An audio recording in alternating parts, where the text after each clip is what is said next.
ధనురాశి వారికి ఫిబ్రవరి నెల 2026 సంవత్సరంలో గోచార ఫలితాలు ఏ విధంగా ఉన్నాయో తెలుసుకునే ప్రయత్నం చేద్దాం. ఇది పూర్తి సశాస్త్రీయము. ఎక్స్ట్రా ఇందులో నా భావాలు కానీ ఏమీ మిళితం చేయటం ఉండదు. శాస్త్రం ఎంతవరకు చెప్పిందో అంతవరకు చెప్పడమే జరుగుతుంది. ఈ యోగాలు అవన్నీ అంటున్నారు చాలామంది.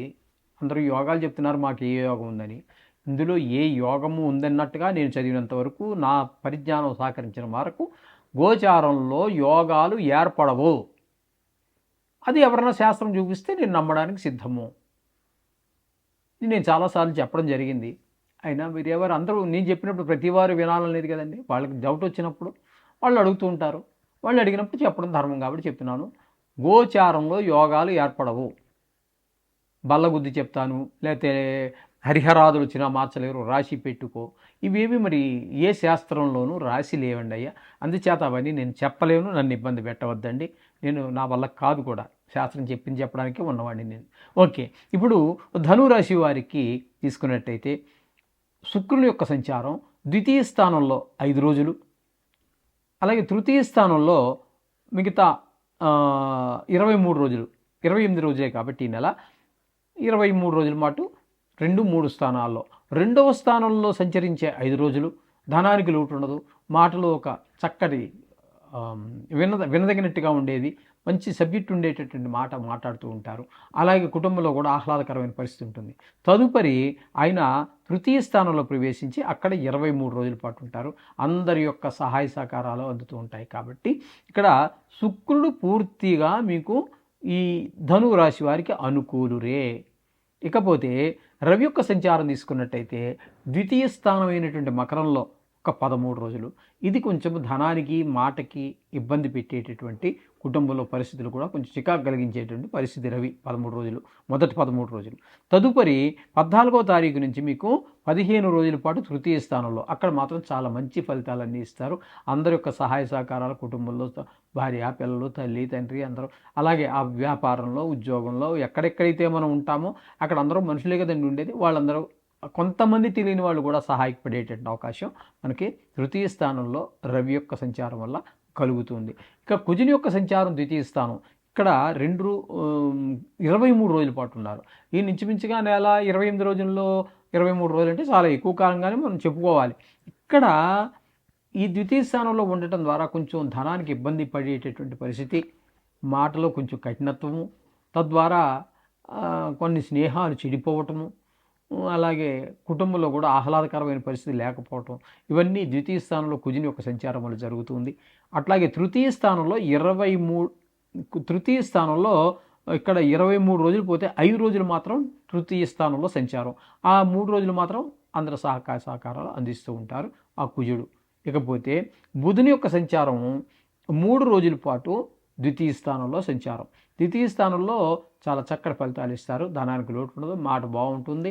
అలాగే కుటుంబంలో కూడా ఆహ్లాదకరమైనటువంటి పరిస్థితులు ఉంటాయి. అలాగే ఇంటిలో ఎవరికైనా నేత్ర సంబంధమైన వ్యాధులు ఉన్నట్టయితే అవి కొంచెం తగ్గేటటువంటి అవకాశం కూడా ఈ బుధుని వల్ల కలుగుతున్నది. తదుపరి ఆయన 25 రోజుల పాటు తృతీయ స్థానంలో సంచారం. ఆయన 23 రోజులు అంటే ఎక్కువనే చెప్పాలి నెలలో. ఆ ఎక్కువ కాలం బుధుడు అనుకూలత లేదు, తృతీయ స్థానంలో ఆయన అనుకూలత లేదు. అదే మనకి ఇప్పుడు చెప్పుకుంటున్నట్టుగానే సహాయ సహకారాలన్నీ అందవు, తద్వారా కొంచెం ఇబ్బందికరమైన పరిస్థితులు ఏర్పడతాయి. అలాగా. ఇకపోతే రాహు ఇంతకు ముందు నుంచి, అంటే మొన్న ఈ నెలలో మారింది కూడా కాదండి, అది ఇంతకు ముందు నుంచే రాహు మనకు తృతీయ స్థానంలో సంచారం చేస్తూ ఉన్నారు. కాబట్టి తృతీయ స్థానంలో రాహు కూడా చాలా చక్కటి ఫలితాలన్నీ ఇస్తారు. అందరూ సహాయ సహకారాలు, అలాగే ఉద్యోగ వ్యాపారాల్లోనూ పై ఆఫీసర్లు, కింద వాళ్ళు, వర్కర్స్, మన తోటి వాళ్ళు అందరూ కూడా మంచి సహాయ సహకారాలు అందిస్తూ ఉంటారు. ఆ విధంగా రాహు కూడా చాలా అనుకూలమైనటువంటి పరిస్థితి. ఇకపోతే శనీశ్వరుడు మీనంలో సంచారం చేస్తూ ఉన్నారు. ఈ ధనురాశి వారికి అర్ధాష్టమ శని అంటారు దీన్ని. ఈ అర్ధాష్టమ శని వీరికి సంక్రమించి ఉన్నది. ఇప్పుడు ఈ నెల రోజులు కూడా ఉంటుంది. కాబట్టి తల్లిగారి విషయంలో, విద్య విషయంలో, భూమి, గృహము, ఈ వాహనాలు, ఇట్లాంటి విషయాల్లో కొంచెం ఇబ్బందికరమైనటువంటి పరిస్థితి ఉంటుంది. ఈ చతుర్థంలో ఖచ్చితంగా శని ఉన్నప్పుడు వీరికి ఇది రియల్ ఎస్టేట్ వారికి మాత్రం అస్సలు అనుకూలమైన కాలము కాదు. కొంచెం గడ్డు కాలంగా మనం చెప్పుకోవాల్సి ఉంటుంది. ఇకపోతే సప్తమ స్థానంలో గురు సంచారం. సప్తమ స్థానంలో గురు సంచారం అనేది చాలా ఆహ్వానించదగ్గ పరిణామం.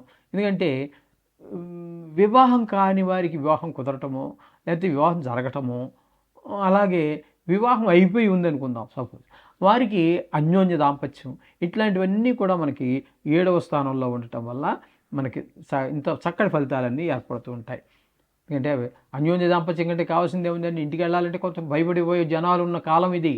మరి ఇంటికి ఎప్పుడు వెళ్దామా అనిపించేటటువంటి పరిస్థితి అంతా కూడా ఈ ఈ ఈ ధనురాశి వారికి సప్తమ స్థాన గురువు వల్ల లభిస్తూ ఉన్నది. ఇకపోతే భాగ్యస్థానంలో కేతుగ్రహ సంచారం, ఇది అంత శుభప్రదమైనటువంటి ఫలితములు ఇవ్వదండి. తండ్రి గారి ఆరోగ్య విషయంలో కానివ్వండి, గుళ్ళు గోపురాలకు వెళ్ళి తిరగడం, దేవుని దర్శనం చేసుకోవడానికి, వీటన్నిటికీ కూడా ప్రతికూలమైనటువంటి ఫలితాలన్నీ కూడా కేతుగ్రహం మనకి ఇవ్వబోతున్నది. అంచేత కేతు కూడా అనుకూలం కాదు. మొత్తంగా మనం చెప్పుకోవాలి అన్నట్టయితే ఇక్కడ శుక్ర భగవానుడు పూర్తి అనుకూలుడు. ఏమండి, ఇక తృతీయ స్థానంలో ఉన్నటువంటి రవి 15 రోజులు అనుకూలమే, కుజుడు ఒక 5 రోజులు అనుకూలము, రాహు పూర్తిగా నెలంతా అనుకూలము, గురువు అనుకూలము. ఈ విధంగా మొత్తం మీద పాక్షికంగా యోగించే గ్రహాలు తక్కువ ఉన్నప్పటికీ రాహువు గురువు మాత్రం పూర్తిగా నెలంతా అనుకూలిస్తున్నారు. శుక్రుడు కూడా 3 గ్రహాలు, ఇవి పాక్షికంగా 2 గ్రహాలు. మొత్తం మీద ఈ ధనురాశి వారికి కూడా పర్వాలేదని చెప్పుకోవచ్చు. ఏదేమైనప్పటికీ కూడా నవగ్రహాలను వదలమాకండి. అలాగే ఈ మహాశివరాత్రిని దాన్ని సద్వినియోగపరచుకోండి. తద్వారా నవగ్రహాల ఉన్న దోషాలు కూడా తొలగిపోయే అవకాశం స్పష్టంగా గోచరిస్తుంది. శుభం.